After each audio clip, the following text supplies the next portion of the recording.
Welcome to the Dispute Resolution Branch Solo Mediation Training. Our process consists of 12 steps. With the exception of Step 1, Preparation, and Step 12, Debrief, all stages involve the parties being present throughout the process. Step 1, Preparation.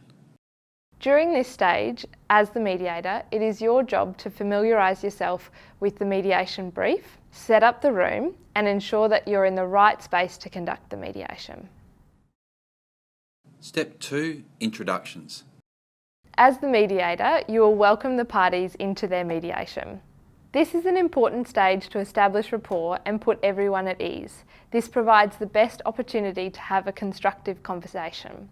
This is the time you'll remind everyone of the important aspects like confidentiality, that the process is not legally binding, seeking the parties' commitment to be guided by you as their mediator, and adhering to the ground rules. Step 3, Statements.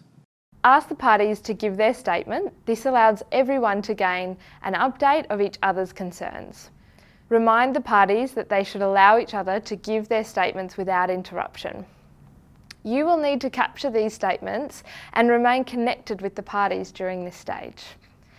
In our example, Party A, Amanda, is asked to go first as she's brought the matter to mediation. So my name is Amanda Harrison, and I'm here because of all of the complaining and the whinging of the Malones next door and all of the petty things that they get up to just to annoy us. So we bought the block next door to the Malones about 3 years ago. There was an old derelict house on the block, which of course we removed, and we built a beautiful new home. It's got a tennis court and a pool, but this seems to be where the problems started. So anytime it rains, the water from our property runs off into the backyard of the Malone's property, and there seems to be some sort of drainage issue that they have a problem with. So what I really want is for them to mind their own business, to leave us alone, and to stop turning neighbors against us. Most of the people in the neighborhood, especially the younger ones, are really nice people. Step 4, Summaries.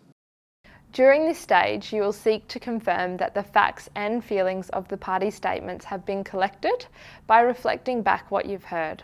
It is important that you report back using reported speech to ensure that ownership of what has been said rests firmly with each of the parties. Ron, you started off by saying that you couldn't believe it when our service contacted you and said that Amanda wanted to have this issue mediated. You stated that you're the ones with the problem, not her. You described the main reason for the dispute being the tennis court of theirs.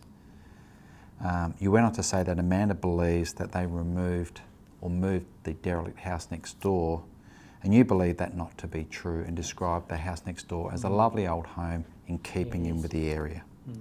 You further added that none of the neighbours around here like it. That's right. Ron, you went on to talk about the burning of the leaves when you and Thelma were in the garden, not described by Amanda when she had people over using the tennis court. That's right. Ron, you finished off by saying that the neighbours will petition to have the lights removed. Yes. And you further added that you'll continue to call the police when the neighbours become too noisy. Yeah. Ron, does that capture the essence of your statement today? Yes. Step 5, Agenda. Having heard what the parties have said during statements and reflecting it back through summaries, you will formulate an agenda for the parties' consideration. The agenda should capture key points that the parties have raised during their statements. You then present it back to them, linking each agenda item to their statements using reported speech. So Amanda, Ron, I've identified 4 agenda items for the two of you to consider today. The first agenda item is the matter of neighbours. Amanda, in your opening statement, you mentioned that your family moved here 3 years ago and the expectations living next door to Ron. Ron, on the other hand, you talked about the changes to the neighbourhood after Amanda and her family moved in. Amanda, Ron, the agenda for your consideration is, will that give you the space to talk about what's brought you here today? Yes. Yes, that'll be fine. Once you've confirmed that the parties are happy, you will then populate the agenda on a whiteboard if available. Step 6, Exploration. You should remind the parties it is now their chance to talk to each other. one agenda item at a time, with your assistance to keep them on track. You will use your micro skills to ensure that the parties feel that they have been heard, acknowledgements are given, and common ground is captured. You may see your involvement vary as the mediation progresses. The parties will hopefully start to trust the process and communicate directly with each other. As the mediator, you are expected to demonstrate the use of paraphrases and transitions, capturing common ground, reframing toxic language, and summarising the conversation prior to going on with the next agenda item. Demonstrate the use of paraphrases and transitions. Amanda, in your opening statement, you mentioned that you relocated next door to Ron 3 years ago. Explain to Ron what attracted you to the area. Well, Ron, we moved into the area because of the wide streets and the established trees that shade the area. We also wanted a community where we could raise our children in a safe place. Capturing common ground. You both shared with each other the attractiveness of the area, in particular the wide streets and the beautiful trees. Reframing toxic language. Ron, you described in your opening statement that things changed after Amanda and her family relocated to the area. Describe to Amanda what you observed. Amanda, I was so devastated that you just moved in and shocked and destroyed the whole feel of the community with the home that you built. Ron, you mentioned that Amanda changed the look and feel of the neighbourhood without consulting you. Share with Amanda the importance of being consulted. Amanda, you described in your opening statement that the previous house as derelict. Describe for Ron what led you to remove the home. And summarising the conversation prior to going on with the next agenda item. Amanda, Ron, I will summarise the conversation to date. Amanda, you started off by sharing with Ron what attracted you and your family to the area. Ron, you also described to Amanda how things had changed in the neighbourhood and how you were concerned around not being consulted. You both shared with each other the attractiveness of the area, in particular the wide streets and the beautiful trees. Is there anything else that you'd like to share with each other around the agenda item neighbours before you move on to the next agenda item? Amanda and Ron, just to round up the conversation, you start off by talking about the importance of the neighbourhood to each of you, and you described with each other your expectations. You then talked about. Ron and Amanda, is there anything else that you'd like to talk to each other about at this stage before I invite you to have a private session with me? Step 7. Private sessions. Private sessions are vitally important so you can check in with each party. You can see how the process has been from their perspective and see if they need to say something that they haven't felt comfortable mentioning in the presence of the other party. These sessions are confidential, so it's important that you set the scene by highlighting this. Ron, how's the session been so far? It has been really tough sitting here just listening to Amanda go on about all of those things. But having said that, I guess it's given me an opportunity to get those things off my chest. Ron, in relation to the agenda item neighbours, you mentioned the importance of communicating with Amanda into the future. How do you see things moving forward? Well, I can't continue to just yell over the fence every time Amanda upsets me about something.